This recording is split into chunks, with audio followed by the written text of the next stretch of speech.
No, I mean, that was our first proper ballad, really. And I have to say, I didn't think it was a hit. Tony Hadley, welcome to Gold.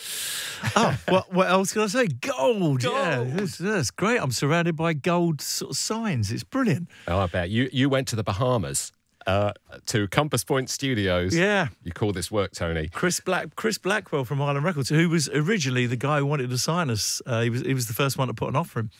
So we went to Compass Point, and I remember the album took on a really laid-back film. It's all a bit kind of, yeah, man, manana, you know. And it was brilliant. And we were hanging around the pool, then we go in and do a bit of work, and we hang around the pool. It was a terribly stressful affair. So when you were working on True, how soon did you realise that you got such a major hit on your hands here? I didn't think it was a single. No, I mean, that was our first proper ballad, really. And I have to say, I didn't think it was a hit. I thought it was a lovely song, but it was Simon Bates on Radio 1 at the time that said, I've got the new Spandau Ballet album in True. This is the title song. If this is not a #1 song, then, you know, there's no justice or whatever.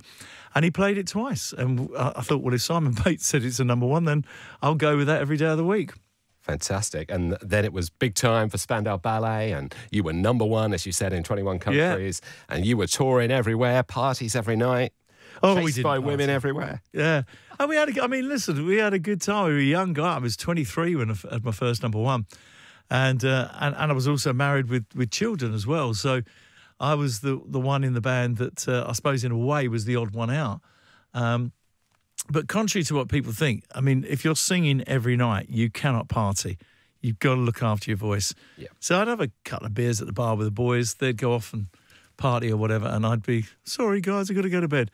Yeah. And because you've got to get the sleep if you're going to sing that. And those type of songs as well, they're big songs, big vocal songs. You've got to get the sleep. Your bandmates in Spandau Ballet were so fortunate enough to have you as a singer, because really... I'm glad you said that.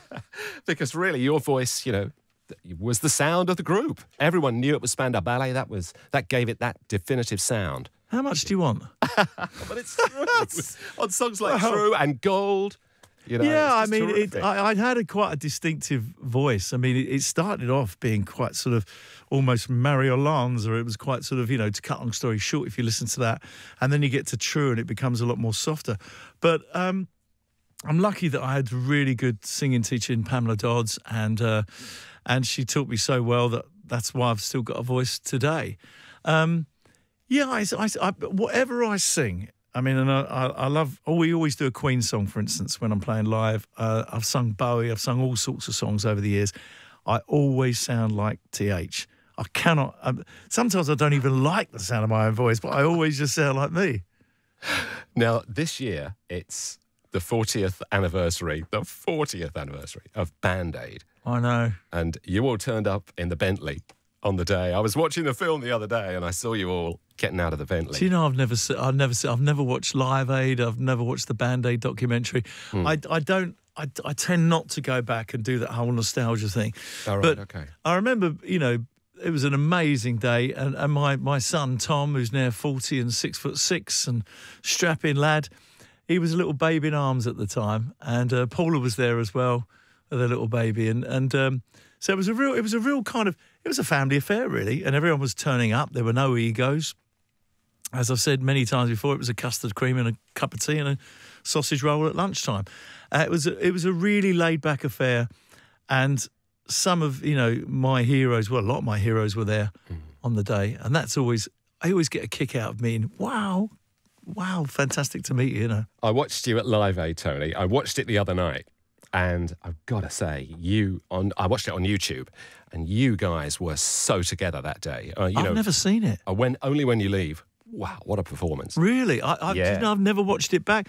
But the one thing we didn't do, which I think, why didn't we do it? Why didn't we do Gold while we're hearing Gold? We never did it.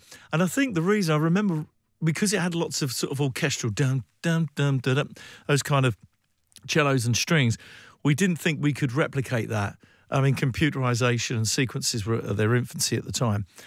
And what we should have done is just played it as a rock band, you know, just on guitar, you know, and just really rock it up. Yeah, and we didn't do it. That was a huge mistake.